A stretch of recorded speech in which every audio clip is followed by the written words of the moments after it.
Hello everyone, welcome to our channel. Today our topic is how to analyze your case note for your OET letter. You all know that what is our task for our OET writing subtest is transfer your given case notes to our OET letter with the instructor format, right? So for writing a perfect letter, you have to analyze your case note, right? So how to analyze or when to analyze? When you are starting with the writing subtest, you will get the first 5 minutes for your reading time, right? This time you have to analyze your case note. Now how to analyze? For analysis of your case note, we can divide it into 3 areas, okay? Please have a look on the screen. How to analyze your case note. So for a good analysis of your case note, you can use 3 steps or 3 areas to analyze. The first one is you have to read the top portion or the starting portion from your case note, and you please read the writing task that given at the end portion of your case note. So first your responsibility is to read from the starting portion, few sentences, starting sentence, and you read the writing task. Why? Because the top portion or the starting portion, they will mention what is your role. You are writing this letter as a nursing personnel, right? But still on the letter, on the case note, they mention already what is your role. You are a staff nurse or you are a head nurse or in charge. What is your role? You will get from that area, as well as they mention, maybe they will mention what is your hospital department or which hospital you are writing from. You are writing. Okay, so these 2 points you will get from the top portion or the starting portion from your case note. And you please read writing task that given at the end portion of your case note. So this reading and understand with the writing task is very, very important for your letter. Okay, why? Because from the writing task, you will get very important 3 points for your letter. Okay. The first point is type of letter. You are writing for which type of letter you are writing or which letter you are writing. It's a transfer letter, it's a referral, or it's a discharge letter. You will get understand. Okay. The second point you will get from the writing task is purpose of your letter. For what purpose you are writing this letter? This is for any continuing care or for any further investigation or for any emergency management. So what is the purpose of your letter? You will get understand from this area. And the third point you will get as who is your reader. This is very, very important because you are writing a letter to a person, right? Maybe, for example, to a neurologist, to a cardiologist, to gynecologist. So who is your reader? You must understand. So you will get these 3 points from your writing task.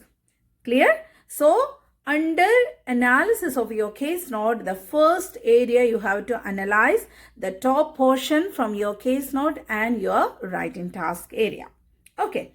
The second area under analysis of your case note is understand with your patient's profile.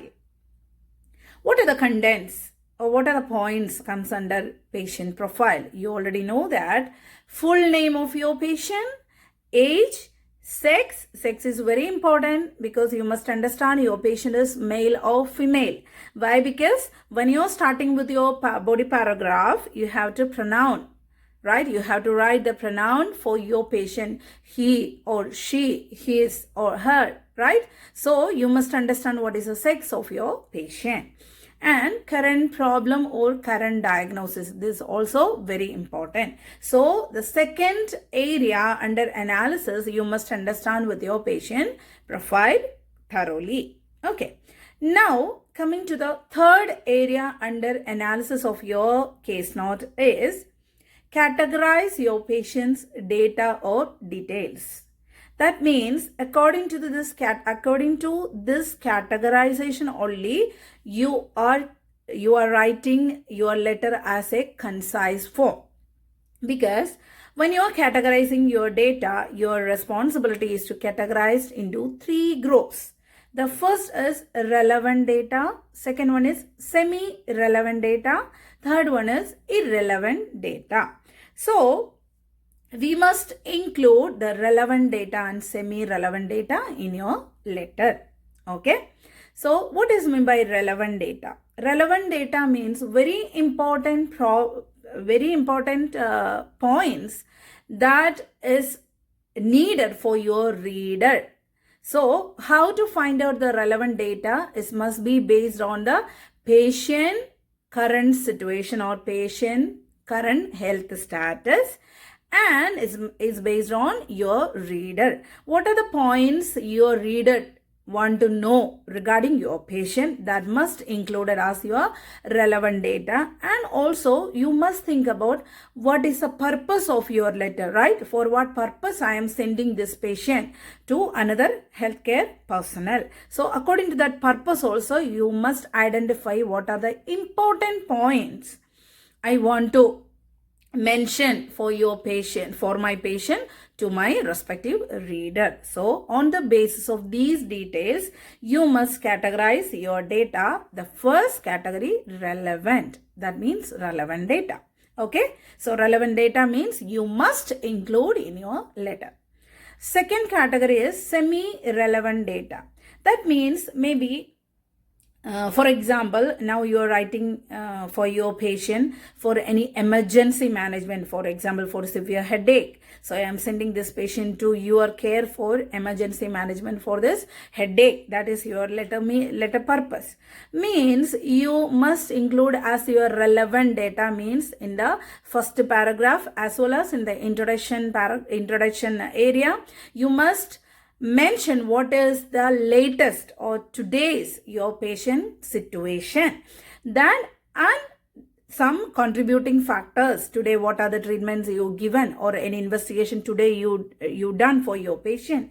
These all comes under relevant data. So in this case, semi-relevant means you can include the family history of any cancer history or any other chronic disease condition like hypertension, diabetes, any family history, and medication allergy or any food allergy, like all you can include it as your semi-relevant data, as well as family history and socio-cultural factors that contributing to your patient health, means you can include it as semi-relevant data. So according to the relevant data and semi-relevant data only, you can decide with how many body paragraphs you must write for this particular letter. Okay, it's a one or two body paragraph, or 1, 2 or 3 body paragraphs. You can decide on the basis of this relevant and semi-relevant data. Okay, and now coming to the third group is irrelevant data. Irrelevant data means, you know from the word itself, irrelevant. It's not at all needed for the letter, as well as this points not at all appropriate for your patient care now, and also this points not at all needed for your reader. So on these basis, you can cut down some data from your case note that is categorized as irrelevant data. So irrelevant data you must not include in your letter. Okay, because when you are adding irrelevant data also in your letter, means that definitely exceed with your words count. Our recommended words count is 180 to 200 words, right? So between or inside this count words, you must include relevant and semi-relevant data for your patient. Okay. So today we discuss how to analyze your case note for a perfect OET letter. Okay. I hope you all are clear with all the points which I have discussed. And thank you so much for watching my video. See you in another video session.